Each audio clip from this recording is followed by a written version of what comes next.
আসসালামু আলাইকুম। তো আজকে নিজে প্রথমবার চলে আসলাম বাইতুল মুকাররম জাতীয় মসজিদ। তো এখানে অনেক মানুষের লেগে ছবি তুলতে পারতেছি না, হলো ভিডিও করছি কিন্তু নিজের ভয়েসটা ভিডিও করতে পারি না, কারণ এদিকে অনেক মানুষ, অনেক ছিনতাইকারী। এটা গুলিস্তান, জায়গাটা খারাপ, কিন্তু অনেক অনেক ছিনতাইকারী থাকে।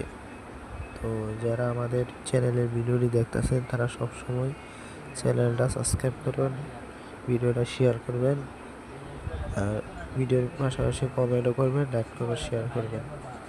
আর কিছু অংশ আমরা দেখানোর লেগে চেষ্টা করতেছি, কিন্তু ভিডিওর মধ্যে যতটুকু তুলে ধরতে পারি তুলছি। তো আপনারা কিছু দেখেন, আমরা ভিতরে নামাজ পড়তে পারি না মানুষের লেগে, তো এই প্রথম নামাজ পড়তে গেছিলাম। তারপরও গাইস আমরা নামাজ একটু ভিতরে যাইতে পারি, এরপরে 2 তলার মধ্যে নামাজ পড়ছি, বারিন্দায় নামাজ পড়া লাগছে, কিন্তু আমাদের একটুই কষ্ট, আমরা ভিতরে যাইতে পারি না। তো মানুষের লেগে আর পুরো 20 রাকাত নামাজ পড়ে আবার আশা করলাম, বাসার উদ্দেশ্যে রওনা দিলাম। তো এটা হচ্ছে বাইরের অংশটা। তো যারা আমাদের ভিডিওটি সবসময় দেখেন কন্টিনিউ, তো তারা আমাদের